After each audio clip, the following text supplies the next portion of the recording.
పాసమైలారం ప్రమాద స్థలంలో ఇంకొక బ్లాక్ ఓపెన్ చేయాల్సి ఉందన్నారు మల్టీ జోన్ ఐజీ సత్యనారాయణ. అందులో కార్మికులు ఎవరైనా ఉన్నారా అని చూస్తున్నారు. అయితే రెస్క్యూ ఆపరేషన్ కొనసాగుతోందని, ప్రమాద సమయంలో కంపెనీలో 50 మంది ఉన్నారని తెలిపారు. ఇక ప్రమాదం జరిగిన ప్రాంతంలో 90 మంది ఉన్నారని ఐజీ సత్యనారాయణ చెప్పారు.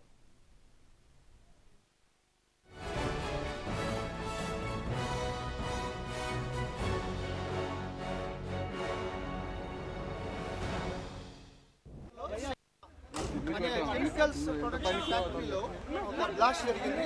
ఇది 9:28 నుంచి 9:35 మధ్యలో జరిగిందండి. ఇమీడియట్గా 10 మినిట్స్ దూరంలో ఉన్న పోలీస్ స్టేషన్కి ఏసీపీ ఆఫీస్కి చెప్పడం జరిగింది. వితిన్ 20 మినిట్స్ రావడం జరిగింది.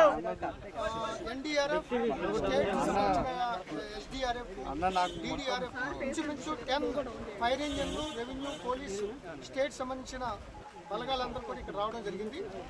ఇప్పుడు వరకు 6 స్పాట్లో డెడ్ బాడీని ఫైండ్ అవుట్ చేయడం జరిగింది. 6 డెడ్ బాడీలు. అట్లాగే హాస్పిటల్, ప్రణవ్ హాస్పిటల్ చందానగర్లో 2 వైల్ అండర్ గోయింగ్ ట్రీట్మెంట్ 2 చనిపోయారు. So 8 members confirmed.